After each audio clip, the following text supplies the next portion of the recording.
में 2 महीने के अंदर 7 बड़े हमले या मुठभेड़ हुई हैं। इन आतंकियों के खात्मे के लिए पुलिस और सेना बड़ा ऑपरेशन चला रही है। जम्मू के कई जिलों में आतंकियों की तलाश में सर्च ऑपरेशन चल रहा है। अनंतनाग और किश्तवाड़ में आतंकियों से मुठभेड़ के बाद सुरक्षा बलों की ओर से पूरे इलाके की घेराबंदी की गई है ताकि आतंकी भाग न पाए। डीजीपी और आईजी बीएसएफ पल पल की घटना पर नजर रखे हुए हैं। वहीं बॉर्डर एरिया को लेकर भी विलेज डिफेंस ग्रुप को मजबूत कर दिया गया है।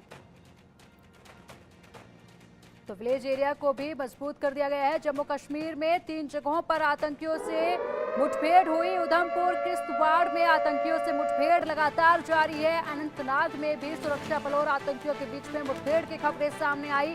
सुरक्षा बलों ने घेराबंद कर सर्च ऑपरेशन चलाया हुआ है। तो सुरक्षा बलों का सर्च ऑपरेशन लगातार जारी है। 3 दिन में 3 बार सुरक्षा बलों और आतंकियों के बीच में मुठभेड़ हुई है। उधमपुर किश्तवाड़ में आतंकियों के साथ मुठभेड़ हुई। अनंतनाग में भी सेना और आतंकियों के बीच में मुठभेड़ हुई।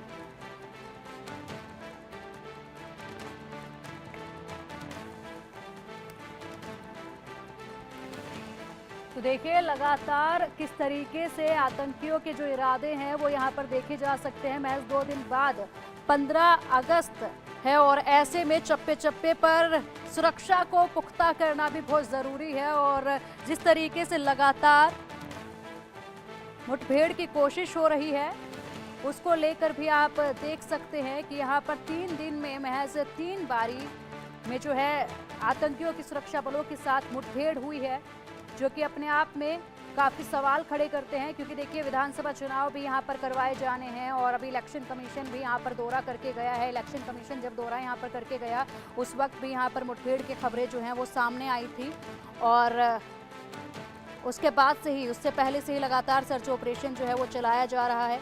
चुनाव को लेकर भी पूरी तरह से आईएसआई बौखलाया हुआ है कि विधानसभा चुनाव यहाँ पर 10 साल बाद होने जा रहे हैं। और दूसरी तरफ जो है 15 अगस्त को लेकर भी सुरक्षा के इंतजाम काफ़ी पुख्ता कर दिए गए हैं और सर्च ऑपरेशन के लिए और भी अधिक जो है सेना बल पहुंचाया गया है वहां पर। अनंतनाग में भी सेना और आतंकियों के बीच में मुठभेड़ हुई है। दूसरी तरफ अगर बात करें डोडा की, तो डोडा एक ऐसा इलाका, एक ऐसा जिला जो 2005 में पूरी तरह से आतंकी हमलों से मुक्त बताया गया था, लेकिन अब पिछले 5 महीनों से आतंकवाद का एपिसेंटर भी डोडा बना हुआ है।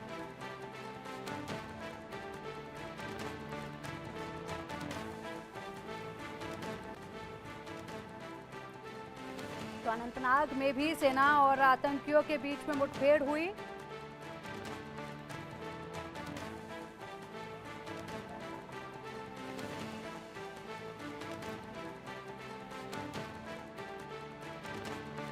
तो 2024 में आतंकी हमले हुए। 4 मई 2024 को आतंकी हमला हुआ। पुंछ में सेना के वाहन पर यह हमला किया गया जिसमें 1 जवान शहीद हुआ और 5 जवान घायल हो गए थे। उसके बाद 9 जून को 2024 में हमला हुआ जहां पर रियासी में आतंकी ये हमला हुआ था। 10 नागरिकों की मौत इसमें हुई थी और कई लोग इसमें घायल हुए थे। 11 जून 2024 को भी एक हमला हुआ जो कठुआ में हुआ था और जहां पर इस हमले में 5 जवान और एक पुलिस ऑफिसर घायल हुआ था। 11 जून को एक हमला हुआ जो कि हीरानगर में आतंकी हमला हुआ। एक सीआरपीएफ जवान इसमें शहीद हो गया था। उसके बाद 12 जून 2024 को यहां पर एक हमला हुआ जो कि डोडा में हुआ था और एक पुलिस जवान इस हमले में शहीद हो गए थे। 26 जून को भी हमला हुआ जो कि डोडा में दोबारा से हुआ और यहां पर मुठभेड़ हुई सुरक्षा बलों के साथ जिसमें 1 जवान घायल हो गया। फिर बात करें अगर जुलाई महीने की, तो यहाँ पर 6 जुलाई को भी हमला हुआ जो कि कुलगाम में मुठभेड़ में 2 जवान शहीद हुए। कुलगाम में मुठभेड़ हुई थी। 7 जुलाई को हमला हुआ जो कि राजौरी में आतंकी हमला हुआ। हमले में 1 जवान घायल हुआ था।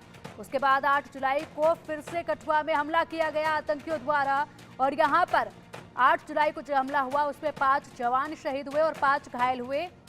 एक आतंकी भी इस दौरान मारा गया था। बात करें 10 जुलाई की, तो 10 जुलाई को राजौरी में एक बार फिर से इसी तरीके से नौशेरा में हमला किया गया जहां पर आतंकियों ने घुसपैठ की कोशिश की थी, लेकिन इसमें किसी के घायल होने की कोई खबर सामने नहीं आई थी। 15 जुलाई को फिर एक बार दोबारा से डोडा में हमला किया गया जहां पर आर्मी कैप्टन समेत 4 जवान चले गए थे। और हमारे साथ अब अधिक अपडेट के लिए हमारे आशिक मीर सहयोगी जुड़ गए हैं श्रीनगर से और साथ ही साथ defence expert major general retired Sudhakar ji भी हमारे साथ जुड़े हुए हैं। सुधाकर जी, बहुत बहुत स्वागत है आपका इंडिया न्यूज़ पर। Thank you. सुधाकर जी, सबसे पहले आप ही से जानना चाहेंगे कि 15 अगस्त महज 2 दिन बचे हैं और ऐसे में लगातार मुठभेड़ जो है वो चल रही है, तो पूरे जो इरादे हैं आईएसआई के वो बौखलाए हुए नजर आ रहे हैं क्योंकि चुनाव भी होने हैं यहाँ पर, और ऐसे में 15 अगस्त से पहले जिस तरीके से मुठभेड़ हो रही है। पिंकी नमस्कार, तहे दिल से धन्यवाद और मेरे को पैनलिस्ट को शुभकामनाएं और भी उसके भी। जहाँ तक आपकी सवाल है, बात बिल्कुल सही आप कह रहे हैं। 15 अगस्त से पहले अगर कुछ धमाका नहीं करेंगे, आईएसआई का भी नौकरी वो जवाबदारी उनका जो K2 डेस्क है, K2 डेस्क मतलब खालिस्तान और कश्मीर डेस्क, जिसको हाइपर एक्टिव किया गया है 5 अगस्त 2019 से। एडिशनल फंड चाइना से मिल रहा है। हाथ हथियार जो है अफगानिस्तान से बड़े अच्छी तरह सप्लाई हो रहे हैं, चाइनीज़ हथियार भी आ रहे हैं उनके हाथ में। तो इनको कहीं ना कहीं जवाब देना पड़ेगा कि इनका जो मेन मुद्दा मेरे विचार के मुताबिक पिंकी वो है, ये है कि ये जो असेंबली इलेक्शन है किसी भी हालत में ये सितंबर तक नहीं होना चाहिए। इसको नाकारा करने का उनका मेन मुद्दा है। इसको जितना वो पीछे की तरह धकेलते जाएंगे, यानी कि आगे की तरह सितंबर की जगह जनवरी अगले साल, और ज्यादा से ज्यादा फौज के ऊपर जितना जख्मी कर सकते हैं, इनका एक मेन मुद्दा है। लेकिन जो हिडन एम है, जो छुपा हुआ एम है, वो ये है, चाइना कोशिश कर रहा है कि एक्सटेंडेड स्टैंड ऑफ के साथ हिंदुस्तान का जो स्ट्राइक एलिमेंट्स हैं, जो ऑफेंसिव एलिमेंट है, इनको किसी भी तरह ललका के ये पीर पंजाल रेंज के जो साउथ की तरह ट्रुप्स हटाए गए थे जो 2008 और 9 को, और गलवान इंसिडेंट के बाद वहां पे इस तरफ रीडिप्लॉय किया जाए, ताकि जो आज के दिन में हिंदुस्तान का डिफेंस नॉर्दर्न बॉर्डर के साथ काफी मजबूत हो रखा है, वो थोड़ा सा हल्का और कमजोर हो जाए। Back to you. बिल्कुल, और इसी के साथ अगर बात कर रहे हैं सुधाकर जी, जिस तरीके से एक के बाद हमले हो रहे हैं, अगर इसमें बात की जाएगी डोडा की, तो देखिए डोडा को 2005 में आतंकवाद मुक्त बता दिया गया था, लेकिन अभी पिछले 5 महीने से डोडा ही एक मात्र ऐसा जिला बन गया है जो कि एपिसेंटर इन तमाम गतिविधियों का बना हुआ है।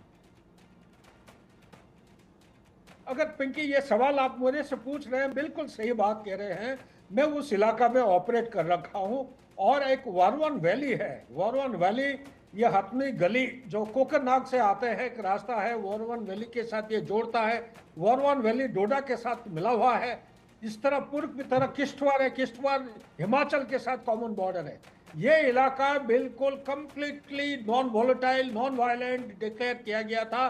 2-3 साल स्टेबल सिचुएशन होने के बाद तब जाके ट्रूप्स वहां से डी इंडक्ट किए गए थे। लेकिन इसके बाद उन्होंने जो यहाँ पे खोला है, ये एक चीज की वो संकेत कर रहा है कि ये संकेत है कि कश्मीर वैली के अंदर प्रवेश करने के लिए ये 3 से 4 केंद्र बिंदु को वो तैयारी कर रहे हैं, लॉन्च पैड। एक तो है उनका लाइन ऑफ कंट्रोल के उस पार से अभी कहीं ना कहीं किसी भी तरीके से, मेरे अंदाज से वो आईबी सेक्टर इंटरनेशनल बॉर्डर की तरफ से आ रहे हैं या दूसरे कोई इलाके से आ रहे हैं, तो इसके अंदर प्रवेश करने की कोशिश कर रहे हैं। दूसरा, ये आ गए हैं पूंछ और राजौरी के अंदर, कहीं कहीं से आके पहुंच चुके हैं। डोडा में एक केंद्र बिंदु बना रहे हैं, लॉन्च पैड बना रहे हैं, ताकि जब ये मौसम क्लोज होते जाएगा, विंटर सीजन, ये देखिए इलेक्शन तो होना है सितंबर तक, लेकिन इसके बाद भी इनका जो फैलाव है, ये वैली के अंदर कोकरनाग के थ्रू जाते हुए या अनंतनाग के ऊपर प्रेशर डालने की कोशिश करेंगे। नंबर 2, अभी जो आपका अमरनाथ यात्रा जो चल रहा है, अब ये श्रावण का महीना है, इसके ऊपर भी कुछ ना कुछ वो पहलगाम एक्सिस के ऊपर दबाव डालने की कोशिश करेंगे। हथनी गली से एक शॉर्टकट डिस्टेंस है। सुधाकर जी आप बने रहिए हमारे साथ। हमारे सहयोगी आशिक मीर भी हमारे साथ जुड़े हुए हैं, जो कि लगातार पल पल की जो अपडेट्स है हमें जमीनी स्तर से बता रहे हैं, उनका रुख कर लेते हैं। आशिक, देखिए लगातार अब जिस तरीके से मुठभेड़ की खबरें आ रही हैं, ऐसे में चेकिंग भी जो है तमाम जगहों पर बढ़ा दी गई है। फिलहाल क्या कुछ अपडेट और आप दे रहे हैं मौके से? देखिए, अगर हम जम्मू कश्मीर की बात करें तो लगातार बीते 3 दिनों से 3 अलग अलग जगहों पर जो है ऑपरेशन ऑल आउट के तहत फोर्सेस और आतंकियों के बीच में मुठभेड़ चल रही है। खासतौर पर अगर हम कुकरनाग के गडोल जंगलाती इलाकों की बात करें तो यहाँ पर बीते 3 दिनों से लगातार आतंकियों की तलाश सेना के जवान कर रहे हैं और सेना के पैराट्रूपर्स को भी इन जंगलाती इलाकों में तैनात किया गया है, क्योंकि आतंकी जो है जंगली इलाकों का सहारा आजकल लेते हैं, जिन्हें ढूंढने के लिए अब पैरा कमांडोज को भी बुलाया गया है। साथ साथ हेलीकॉप्टर और ड्रोन सर्विलेंस की मदद ली जा रही है। आपको मैं बताना चाहूंगा, जब सुरक्षा बलों को एक इनपुट मिला था कि गडोल के इलाके में कुछ आतंकी छुपे हुए हैं, जिन्हें ढूंढने के लिए सुरक्षा बलों की टीम, जिनमें सीआरपीएफ, जम्मू कश्मीर पुलिस और आर्मी की नफरी वहां पर पहुंची और छुपे हुए आतंकियों ने सिक्योरिटी फोर्सेस पर फायरिंग की और दोनों तरफ से कई घंटों तक गोलियों की आवाजें इलाके में सुनाई दी।